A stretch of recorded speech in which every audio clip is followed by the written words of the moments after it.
À quelques heures de l'ouverture officielle du FESPACO, le festival panafricain du cinéma et de la télévision de Ouagadougou, ils ont décidé de rendre salubre le site et les alentours du FESPACO avant l'arrivée des festivaliers. Eux, ce sont des jeunes qui ont répondu présent à l'appel lancé par un jeune burkinabé de la diaspora connu sous le pseudonyme Flobi Kéré sur les réseaux sociaux. Pas question que les festivaliers viennent trouver les lieux dans un état insalubre. C'est le mot d'ordre qui prévalait à cette opération de salubrité initiée ce 20 février 2025. Mamadou Souari. Une mobilisation spontanée pour faire la guerre aux déchets ici aux alentours du siège du Festival panafricain du cinéma et de la télévision de Ouagadougou. La mobilisation a été sonnée depuis les réseaux sociaux par Flobi Kéré, un burkinabé de la diaspora. Plusieurs jeunes sont donc sortis soutenir le mouvement pour redorer l'image des lieux avant l'ouverture officielle de la fête du cinéma africain. C'est pas joli à voir que si vraiment quelqu'un quitte de son pays pour venir découvrir le Burkina Faso et qu'il arrive au FESPACO, il essaie de prendre son appel. Dès qu'il traverse la voie, il va voir ça, c'est pas très joli à voir. Donc on a décidé de faire des vidéos, faire des lives, inviter les frères et les sœurs burkinabés pour que tous ensemble ils puissent venir et on va rendre ça propre. Depuis un certain moment, nous voyons que notre frère Flobi Kéré fait un énorme boulot dans notre ville et on a décidé en tant que jeunes de l'accompagner dans ce sens.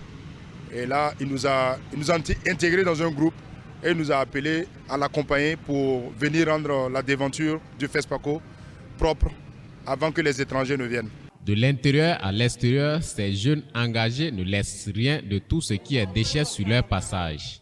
Et le mot d'ordre est clair, offrir un cadre sain à tous les festivaliers de cette 29e édition du FESPACO.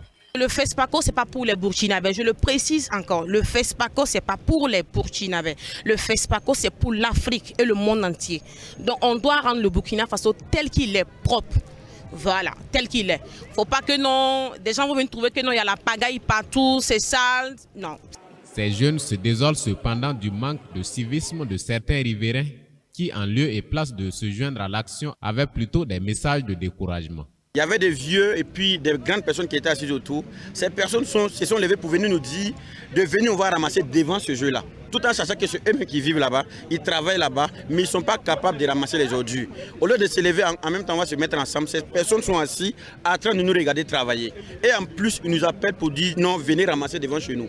On n'est pas payé pour faire ça. On n'est pas payé pour faire ça. L'État ne nous a pas appelés. Jamais. En tant que jeunes et patriotes, on a vu ce qui n'est pas bien, ce qui n'est pas joli. Ça, et on s'est levé pour travailler tous ensemble. On a vu des gars aussi qui se mouchaient avec des lotus parce qu'ils nous ont vus en train de recycler les ordures. Ils se sont permis de les jeter par terre. Voilà, c'est comme si c'était notre rôle. Ou bien, alors que ce n'est pas le cas. Donc, ce que le frère Flobi a dit, effectivement, c'est vrai. Ni la mairie, ni l'État, personne. C'est volontaire. Parce que le Burkina Faso, c'est une famille. On est chez nous à la maison. On doit nettoyer chez nous à la maison, sans attendre rien en retour. À travers donc cette opération organisée de façon spontanée, cette jeunesse engagée veut inviter l'ensemble des Burkinabés à avoir la culture des travaux d'intérêt commun et à surtout se départir des certitudes faciles et passer à l'action pour que le Burkina Faso dans son entièreté soit propre, comme c'est le cas du FESPACO ce jour, car l'image du pays en dépend.